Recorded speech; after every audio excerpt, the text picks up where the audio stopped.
Welcome to the Midlife Leap, a lifestyle talk show for women in midlife. I'm your host, Sunita Johnson, and I am excited to share tips and interviews on topics ranging from business, career, current news, fashion, shopping, health, travel, and so much more. And because I'm known as the Midlife Leap Coach, from time to time, I'll share some of my signature Midlife Leap coaching tips. So come on, ladies, let's reignite and reimagine our Midlife Leap journey together.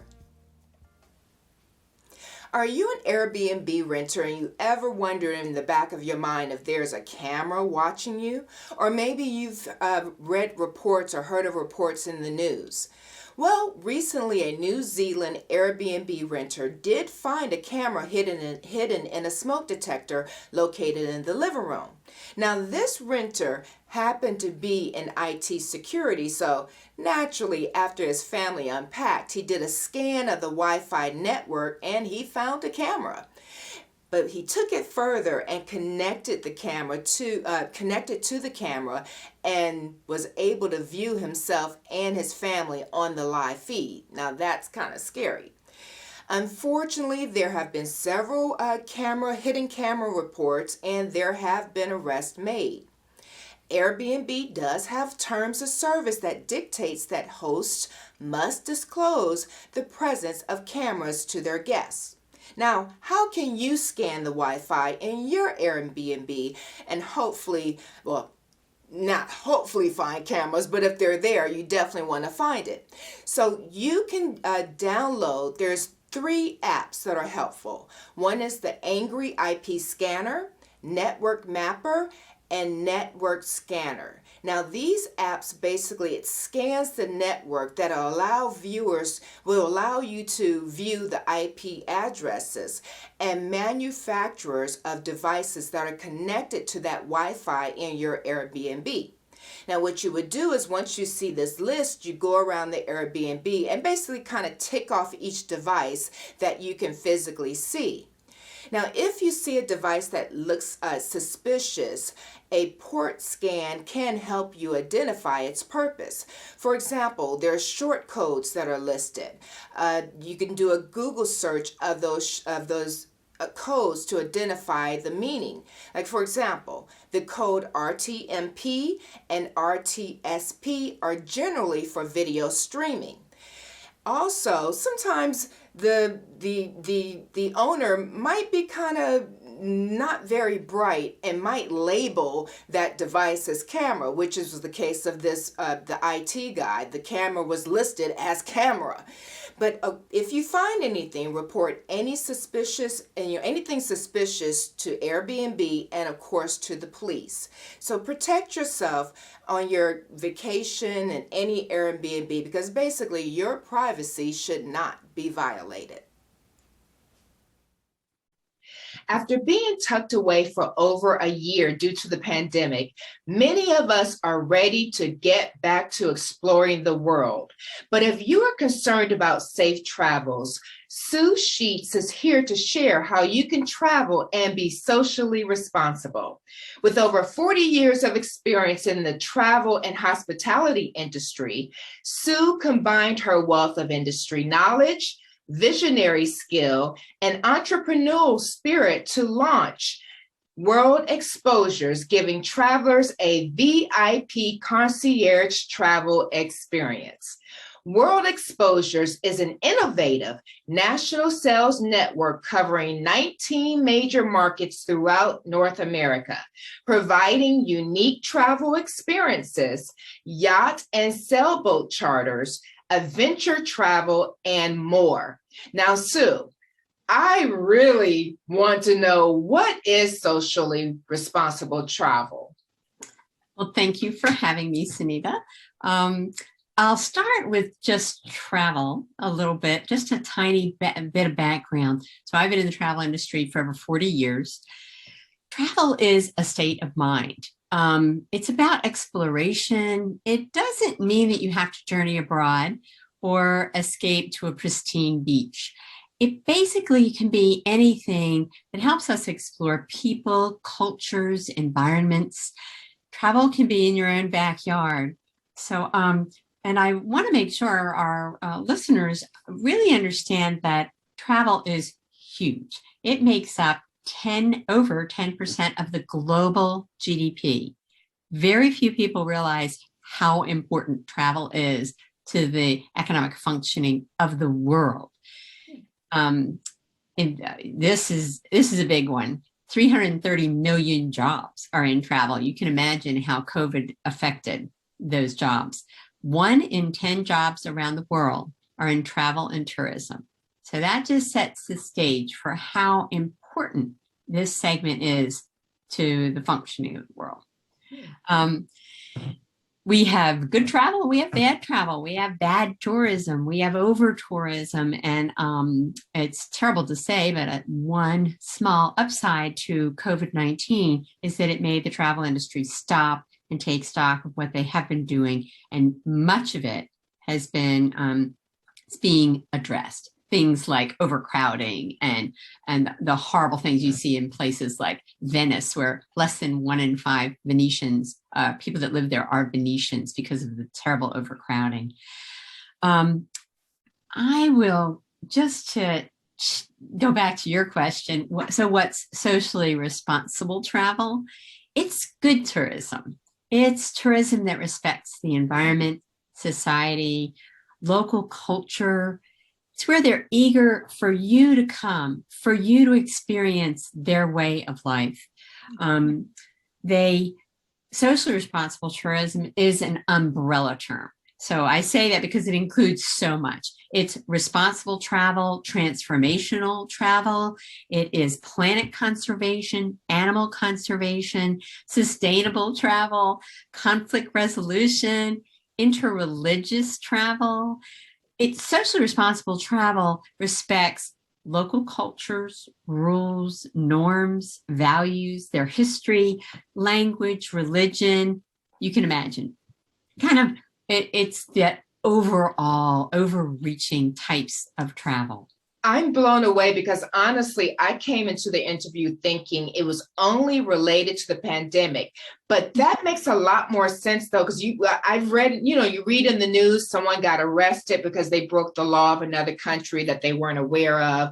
That's something you really don't think about, respecting the culture, maybe understanding some of the language, possibly. Yeah. Yeah. There's so much. I'll give you a couple of examples of socially responsible travel. Here's a great one. I worked at National Geographic Expeditions. It's a wonderful division of National Geographic Society where we sell travel trips, and they're wonderful, wonderful experiential travel trips. One of the National Geographic explorers, his name is Enrique Sala. He has this pristine seas project.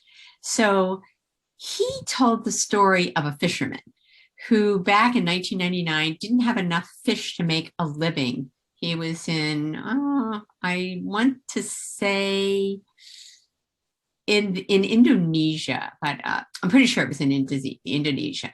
Anyway, he couldn't catch enough fish to make a living. So instead of spending more time fishing, this gentleman stopped fishing altogether, and he created a national park at sea.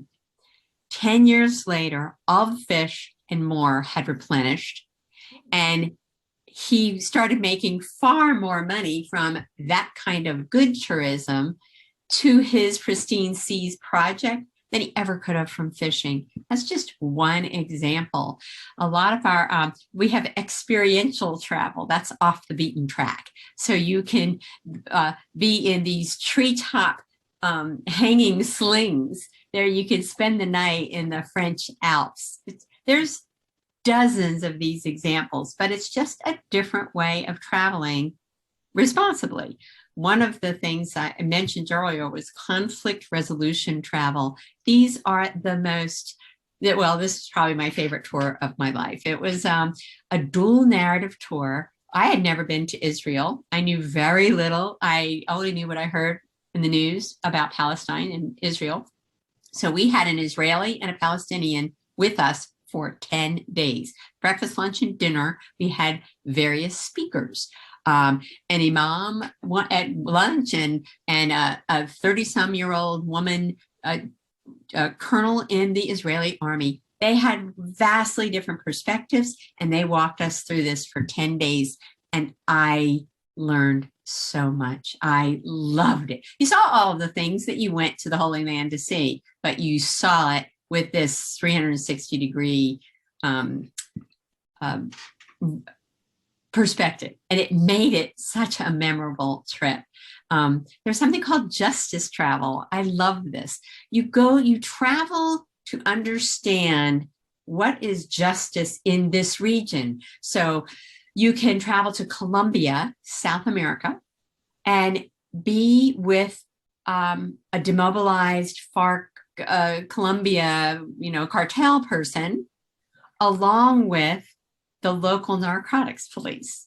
You travel in a very different mindset than you generally would sitting on a bus, seeing the best in chain hotels. It's just a different way to travel. If a client, do people come to you with different ideas, or do they just go on your website and say, they're looking for different experiences? How does that work?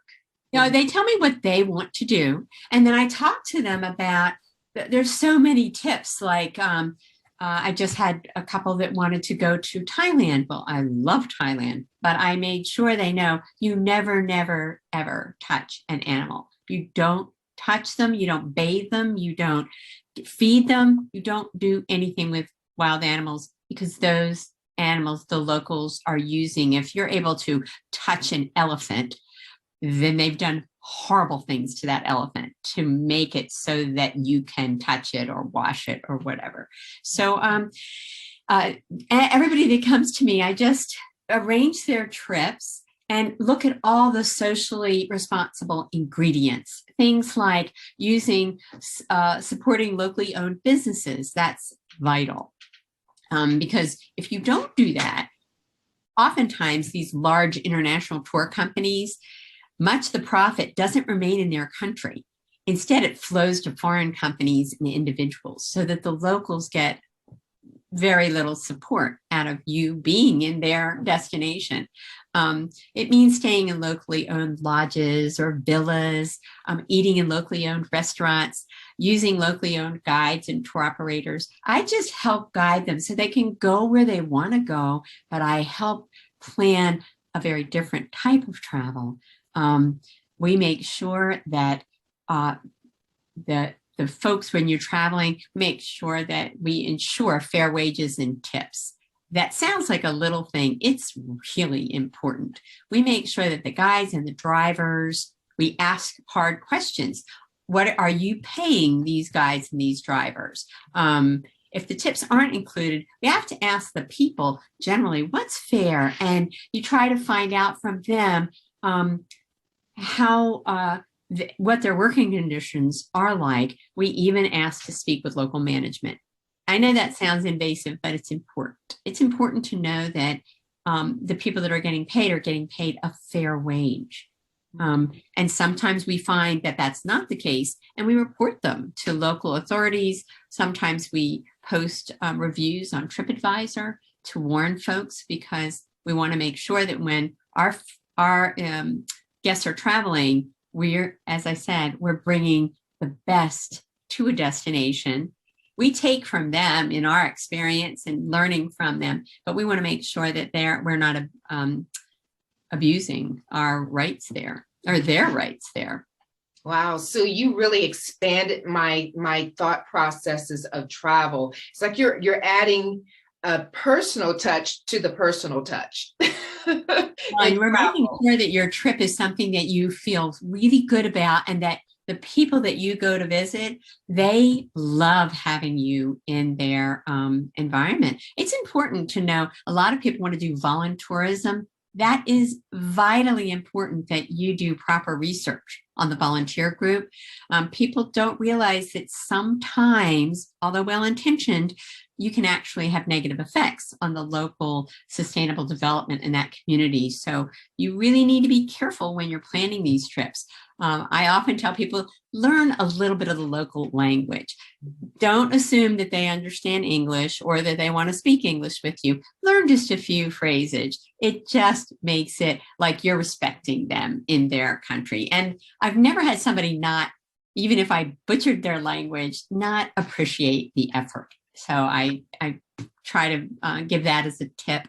One really important tip is to give mindfully. You travel around the world, you want to donate to reputable local organizations rather than giving individual on the street. You don't want to give money to kids on the street. And often that's because they're the victims of trafficking and or exploitation. So you check out what the national parks are, local organizations that give to the hospitals, give to the women's programs.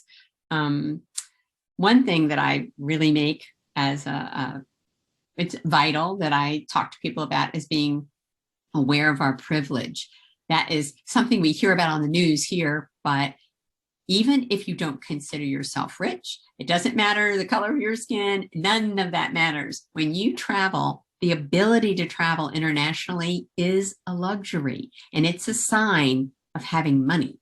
So it's important to keep that in mind, as most people around the world, they don't have this ability, and they are inevitably, there's power dynamics that come into play. It's important to keep in mind uncomfortable realities of history when you're traveling, especially as it relates to colonialism, race and economic exploitation throughout both recent and past history.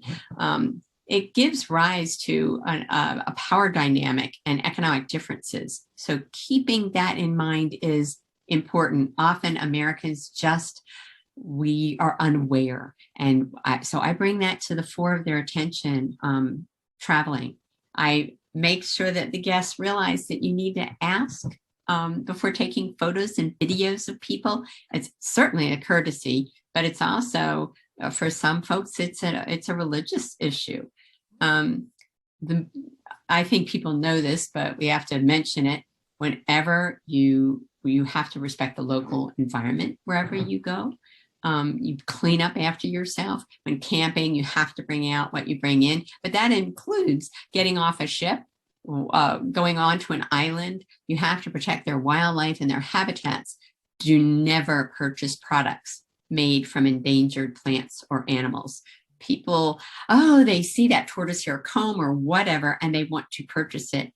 That's devastating for that community. It's devastating, and it's only harming the local community.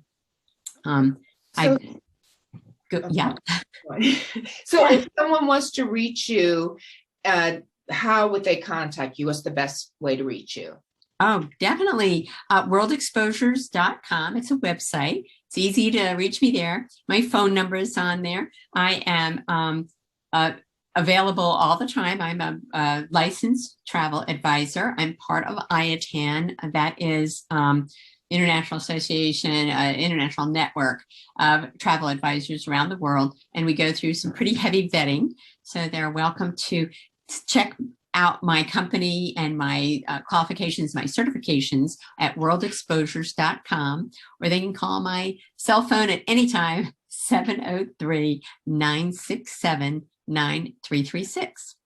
Wonderful. Thank you, Sue. You've really expanded the whole idea of travel. And of course, like you mentioned a few other things, I'm sure safety comes into play in the planning as well. We don't think about that a lot of times. Constantly, of course. So right now, you can imagine I have a group going to Italy. Oh my goodness. I just sent them a 4-page COVID protocol document, so they know every single thing we have to do to safely travel to Italy. Perfect. Thank you, Sue. Thank you so much for joining us. You're so welcome, Sunita. Thank you.